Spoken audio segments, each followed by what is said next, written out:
Hi everyone. I would like to talk about cooking. I've been getting a lot of questions through the website and from some of our Patreon members about what I do for cooking when I'm backpacking.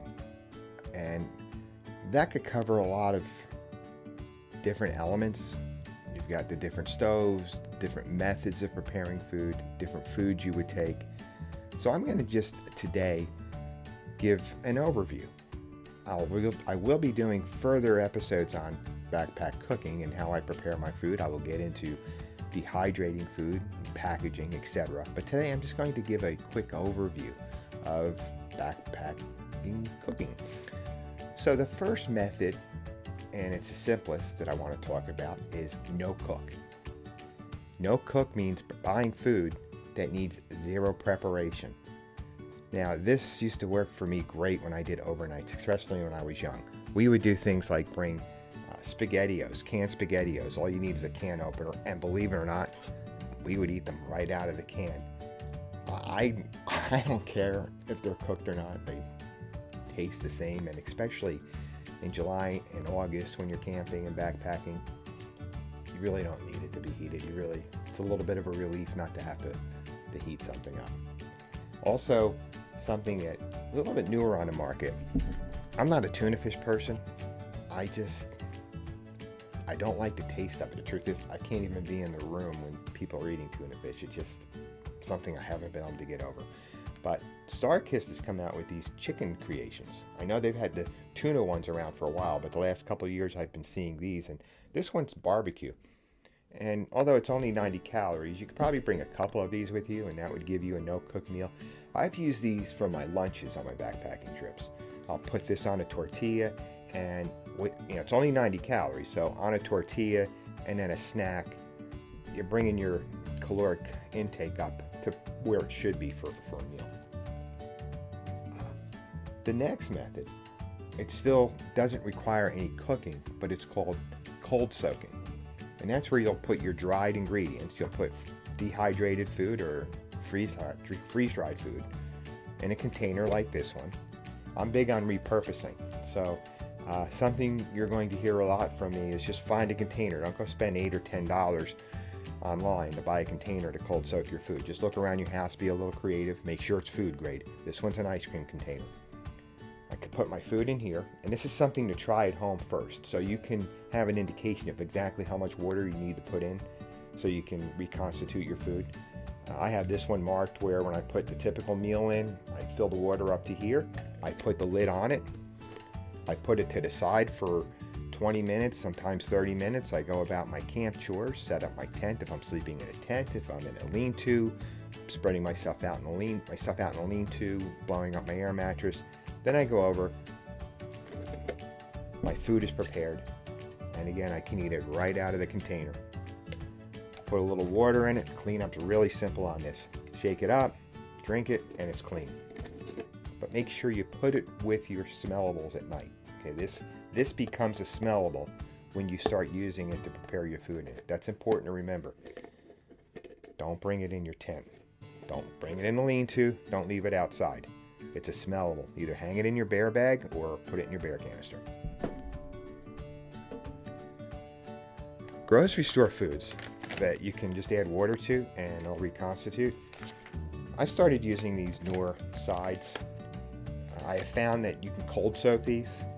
They take a little longer, but it works.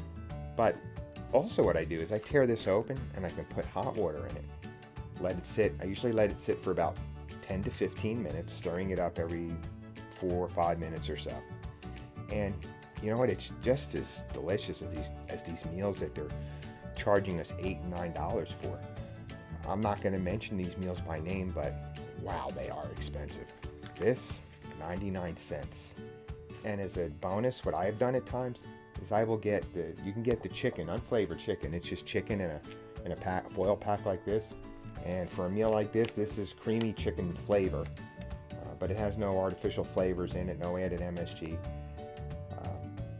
I will put foiled chicken inside this, and it makes for one heck of a meal. Now, here's something that can get a little confusing now. If you're counting calories, which I tend to not do, I have a pretty good eye. I know I'm at a point where I really know how many calories I need a day to keep myself energized. But looking at the back here, this is a 1 serving package, and it's 440 calories per package. Here's something I found funny though while we're talking about calories.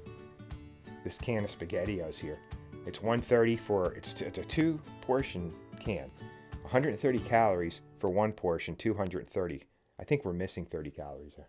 Maybe they're counting for spillage, food that gets spilled on the ground. Remember, when you're outdoors, you've got time. You can, depending on how hungry you are, you can eat that food when it hits the ground. Don't wait too long. Now that we're on the topic of heating water to cook our food, I want to talk about the stove systems. I've used different ones over the years. Back in the 70s, I was using Sterno. We had this cool 2-burner Sterno stove where you could put 2 cans of Sterno underneath it and heat 2 pots of water to cook your food. You can make water for your hot chocolate in one, or soup, and then the other one be cooking some sort of pasta meal we would typically put in there. Then I went to propane, heavy as heck. Those 1-pound canisters, even if you're only carrying it for 4 or 5 miles, they're heavy. I've used alcohol stoves. On and off, I've used the butane stoves. Before I go any further, this seems to be about my favorite method, is using these butane stoves, and I'll get into why in a minute. Then I have these solid fuel stoves I've used occasionally. This is one I picked up at a retailer. They had it in a bin where people had returned things. I think I paid $3 for this. A little heavy though. This one weighs in, I think, at about 9 ounces. This is 1.9 ounces. But this is a homemade one. This is the can of some sort of hand lotion, and I just cut a piece of hardware cloth, put it in there, and I can either use the Nesbitt tablet, or they sell these little puck-looking tablets you can put in there. You light it, boil your water, you're good to go. It takes longer than the butane, but it gets the job done. And I'm not sure weight-wise if you're saving anything, but it's just another method. There's more than one way to skin a cat, as they say. And this is what I've been using since 2016. I put everything in this titanium pot. I have my little cheapo stove I bought on Amazon that I see a lot of backpackers using, and you know what? It's this many years later, it's still working. Every year I take it out and use it, I ask myself, is this the year I'm going to need to replace this? But when I do that first backpacking trip of the season, and on my warm-up backpacking trips, it's working. It might be wise that I replace it, even if it's with the same stove, because I don't want to be on a 2-week backpacking trip and have no stove.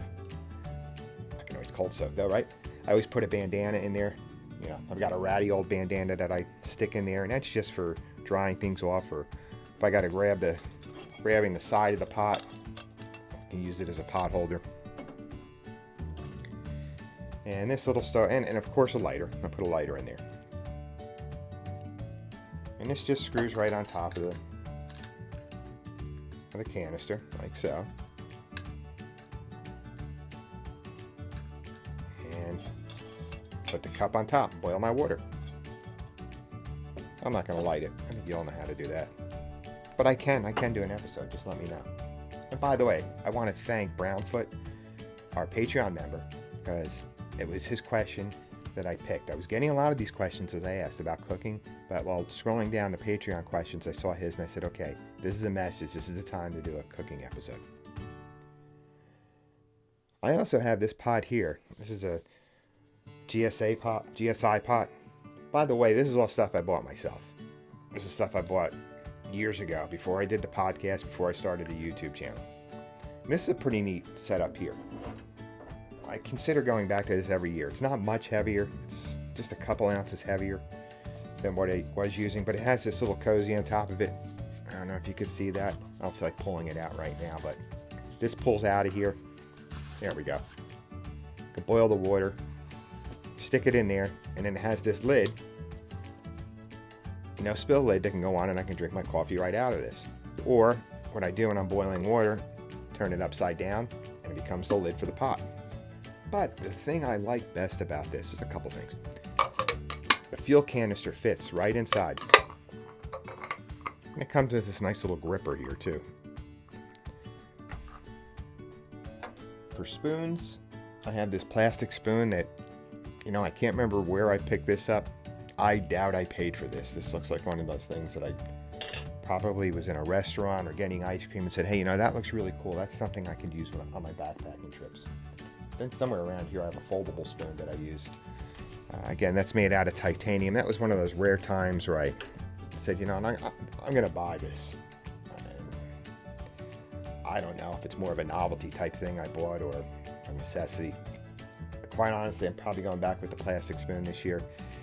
It folds. I thought this was a nice feature that it folds up, but what I find, especially when I'm eating right out of bags, everything in here kind of gets food stuck into it. It becomes a little bit more of a chore to clean up on the trail.